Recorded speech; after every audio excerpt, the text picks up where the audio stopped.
Just तो हम लोग जो अभी डिस्कस करने वाले हैं वो कुछ ऑब्जेक्टिव क्वेश्चंस रहा करेंगे ऑप्टिक्स के। ओके, तो कई सारा यूनिवर्सिटी जो है ऑब्जेक्टिव करने वाला है और कई सारे यूनिवर्सिटी में तो ऐसे भी ऑब्जेक्टिव रहा करता था।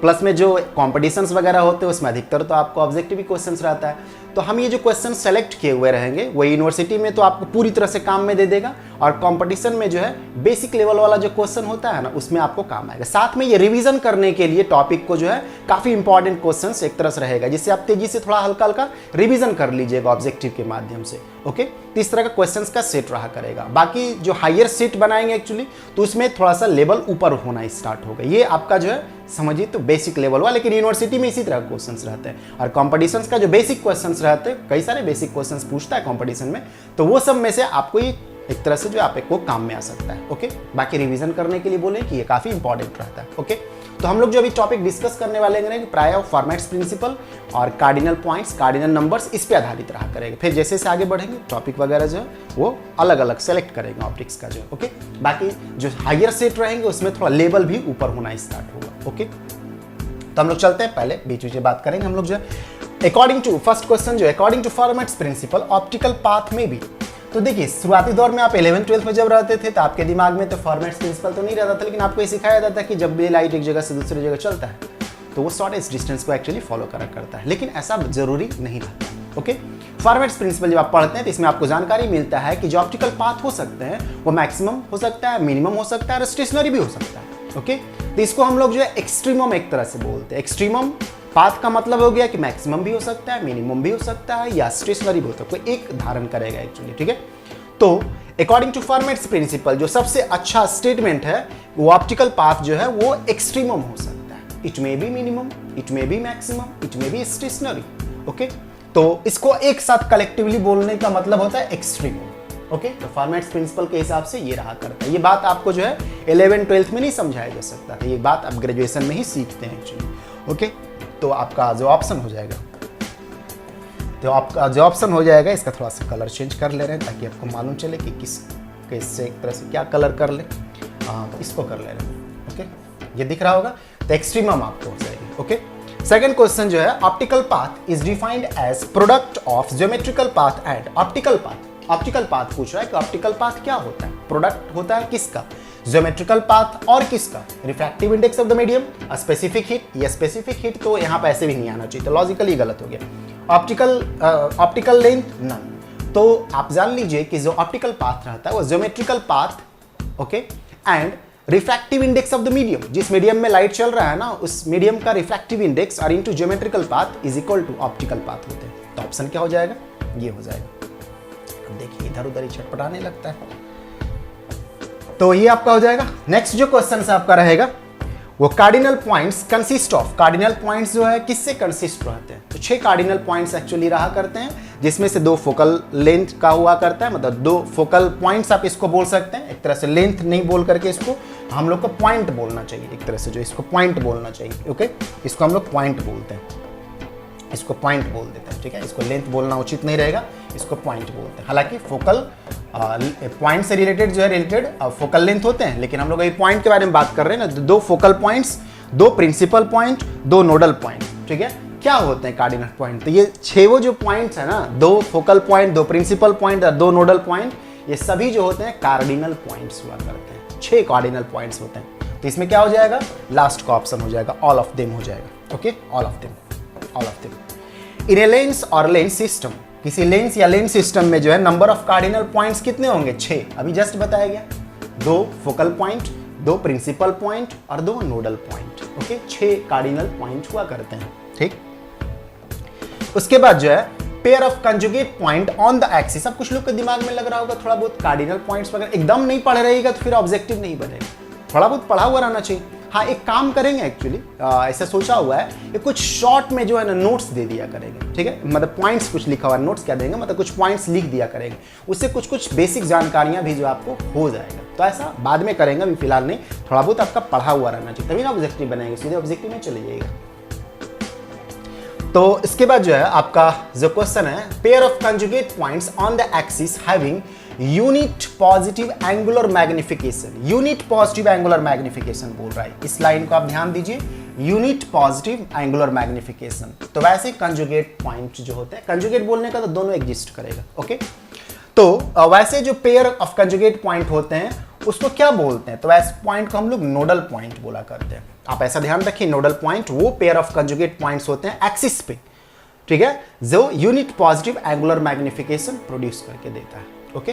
तो ऐसे पॉइंट को हम लोग नोडल पॉइंट बोला करते हैं।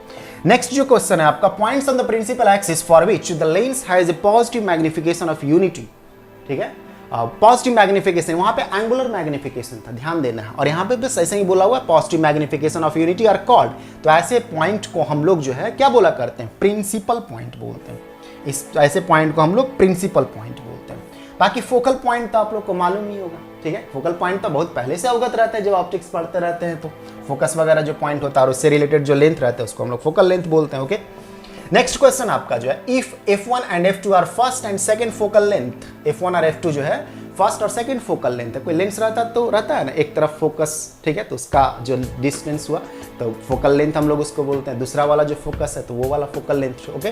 तो बोला जा रहा है कि if f1 and f2 are first and second focal length, x1 is the distance of the object from the first principal focus and x2 is that, मतलब इज दैट बोलने का तो distance of the image from the second principal focus, then Newton's formula, Newton's formula आपसे मांग रहा है। Newton's formula किस चीज के लिए मांग रहा है, Newton's formula for coaxial system of two lenses will be, क्या होंगे, x1 x2 equal to f1 f2, x1 by x2 equal to f1 by f2, x1 x2 square equal to f1 f2 square, या ना। तो ये आपका option है ए। एक minute, ये थोड़ा सा जो हड़बड़ाया वो एक रहता है, खुद ही ये घूमने लगता है। x1 x2 equal to f1 f2 हुआ करता है, ये न्यूटन्स फार्मूला रहा करता है, okay. Gaussian formula for a lens, कैसे आप मिरर्स फार्मूला वगैरह पढ़ते हैं ना, वैसे ही ये सब फार्मूला है, सबका प्रूफ रहता है। ऐसा नहीं कि आकाश से टपक गया या खेत में बोया हुआ था कोई जो है नॉर्मली वो उठा लिया, एक्चुअली ऐसा कुछ नहीं था, ओके। ये सब प्रूफ होता है। Gaussian formula for a lens is given by, Gaussian formula जो है लेंस के लिए क्या होते हैं, तो 1/v - 1/u is equal to 1/f होते हैं। बाकी जितना भी इधर उधर ऑप्शन दिया सब मोह माया दिया हुआ, ठीक है। बस ये वाला ऑप्शन जो है सही है, okay. 1/v - 1/u is equal to 1। कैसे लेंस फार्मूला वगैरह पहचानते हैं आप, वैसे ही पहचानना होता है इसको। जब Newton's ring experiment, Newton's ring experiment पढ़े होंगे इंटरफेरेंस में, एक आधो क्वेश्चन हमें इंटरफेरेंस के एक्चुअली इंक्लूड कर दिए। कितना फॉर्मेट्स पे, छोटा सा टॉपिक है, कितना उसमें इधर उधर करता है। हाँ, जब डेराइव करने के लिए रहता है तो कई सारे टॉपिक उसमें रहते हैं। स्नेल्स फार्मूला बोलेगा डेराइव करने के लिए, थिन लेंस फार्मूला बोलेगा डेराइव करने के लिए, थिक लेंस फार्मूला बोलेगा डेराइव करने के लिए, यूजिंग द फॉर्मेट्स प्रिंसिपल। यहाँ पे तो ऑब्जेक्टिव में बहुत ज़्यादा इधर उधर नहीं किया सकता है, ओके। तो हम लोग कुछ इंटरफेरेंस का भी टॉपिक इसमें रख दिए। In Newton's ring experiment with the order of ring fringe width, यदि ऑर्डर बढ़ाते जाते हैं, first order, second order, third order, तो जो विड्थ है किसका, फ्रिंज का, ठीक है, जो सर्कुलर टाइप का फ्रिंज बनता है ना, पढ़े ही होंगे, तो उसका विड्थ जो है क्या होगा, तो घटने लगता है। जैसे जैसे हायर ऑर्डर वाला फ्रिंज लीजिएगा ना तो पतला होता रहता है, ठीक है, तो घटने लगता है। तो ये क्या हो जाएगा ऑप्शन में, डिक्रीजेस, बी हो जाएंगे, okay. Michelson interferometer was originally design to test, Michelson interferometer वास्तव में किस लिए डिजाइन किए गए थे। भले हम लोग इस्तेमाल करते हैं उसको ऑप्टिक्स में, कई सारे मतलब ऑप्टिकल मेजरमेंट करने वगैरह के लिए करते हैं, ठीक है, लेकिन जो उसका डिजाइन किया गया था वो आप बहुत पहले जब आप रिलेटिविटी पढ़े होंगे एक्चुअली, तो उसमें आपको जो है जानकारी दिया गया होगा, ओके। तो रिलेटिविटी में हम लोग क्या पढ़े थे, एक तरह से जो माइकलसन मॉरले एक्सपेरिमेंट, तो उसमें माइकलसन इंटरफेरोमीटर का इस्तेमाल होता है, ओके। ये अलग बात है कि माइकलसन इंटरफेरोमीटर ऑप्टिकली रूप से अब ज़्यादा एक तरह से यूजेबल, एक तरह से आप बोल सकते हैं कि इंस्ट्रूमेंट रहा करता है, ओके। लेकिन जो शुरुआती दौर में इसको डिजाइन किया गया था, किस लिए किया गया था, वो क्वेश्चन पूछ रहा है। The existence of earth itself, earth का एग्जिस्टेंस वो तो है ही, उसका क्या प्रूफ करना है, अर्थ पे हम लोग हैं तो उसको क्या प्रूफ करना है। The existence of absolute space, absolute space का एग्जिस्टेंस को प्रूफ करना है, ऐसा कुछ नहीं था। The existence of matter on अर्थ, एक मिनट जस्ट जो है, एक मिनट, इसमें जो है ना कुछ ऑप्शन उस तरह से रखा हुआ है, इसको ध्यान देना होगा। The existence of matter on earth and none, the existence of absolute space, इसमें एब्सोल्यूट स्पेस, इसमें ज़्यादा ओपन हो करके जो एक्चुअली नहीं बोला हुआ है, तो इसको आप अब इसी ऑप्शन में से आपको चुनना। ऐसे देखा जाए तो ईथर का जो एग्जिस्टेंस था उसको प्रूफ करने के लिए, टेस्ट करने के लिए माइकलसन इंटरफेरोमीटर का इस्तेमाल किया गया था, जिसको हम लोग मॉरले माइकलसन एक्सपेरिमेंट बोला करते हैं। तो यहाँ पे तो ऐसा कुछ नाम नहीं लिया है, तो आप इसी में से चुनना है। तो इसमें से जो बेस्ट ऑप्शन रहता है उसको आप चुन सकते हैं। एग्जिस्टेंस ऑफ अर्थ इटसेल्फ ये नहीं हो सकता है। The existence of absolute space, तो आप इसको जो एक तरह से रख सकते हैं, ये ध्यान में रखते हुए कि एब्सोल्यूट स्पेस बोलने का मतलब है कि ईथर वगैरह टाइप का जो है मीडियम रहने का कोई जरूरत नहीं। ऐसे एब्सोल्यूट स्पेस का और भी मीनिंग हुआ करते हैं, ठीक है। जैसे रिलेटिविस्टिक इफेक्ट के रूप में यदि देखा जाए तो कई सारे उसके और भी मीनिंग हुआ करता है, तो उसके बारे में मतलब जो है हम लोग नहीं लेकर के, इस बारे में लेकर के एब्सोल्यूट स्पेस मतलब ईथर वगैरह से मुक्त एक तरह से जो है स्पेस है। ओके, ईथर कौन सा ईथर, वो केमिस्ट्री वाला ईथर नहीं, ठीक है। बताया गया होगा कि ईथर किसके बारे में हम लोग बात करते रहते हैं।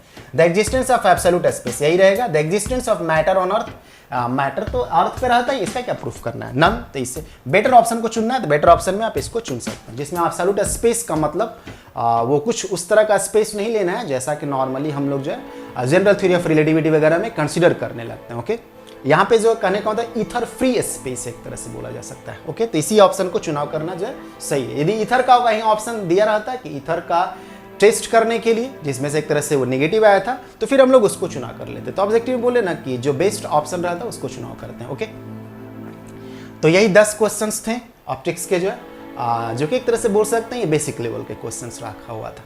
ओके, तो इसमें आप फॉर्मेट्स प्रिंसिपल क्या होता है हल्का सा रिकैप कर लिए एक्चुअली जो है, और भी कुछ टॉपिक्स जो थे कार्डिनल पॉइंट्स, कार्डिनल नंबर वगैरह कर हल्का रिफ्रेश हो गए एक्चुअली। और ये सब इंपॉर्टेंट क्वेश्चंस रहते हैं यदि आप यूनिवर्सिटी वगैरह का एग्जाम दे रहे हो तब। बाकी कंपटीशन में बेसिक क्वेश्चंस कुछ रहते ही अच्छा खासा रहता है इसे, ठीक है। तो उसमें आपको काम आ सकता है, ऐसा तो नहीं कि यही आएगा, लेकिन आ सकता है। एक एक क्वेश्चन वहाँ पे इंपॉर्टेंट रहा करता है, कहाँ से पूछेगा क्या पता आपको, जो है सिलेबस के अंदर जहाँ मर्जी वहाँ से वो पूछ सकता है। ओके, तो यही रहने दे रहे हैं। नेक्स्ट में हम लोग जो है कुछ दूसरे टॉपिक ऑप्टिक्स का ही जो है एक तरह से कंसिडर करेंगे। तो अच्छा से रिवाइज करते रहिए। हम ऑब्जेक्टिव वाला भी सीरीज जो है स्टार्ट कर दिए हैं। बाकी जो है हायर टाइप का जो क्वेश्चंस रहा करेगा उसको भी कंसिडर करेंगे। पहले हम जो है बेसिक लेवल वाला जितने रहते हैं उसको हम पहले कंप्लीट कर दे रहे हैं, ताकि उससे क्या होगा सबको काम आ जाएगा, यूनिवर्सिटी में भी, कॉम्पिटिशन्स के बेसिक में भी, जो रिविजन कर रहे हैं उनको भी काम में आ जाएगा। ओके, तो यही रहने दे रहे हैं। इसके बाद हम लोग मिलेंगे।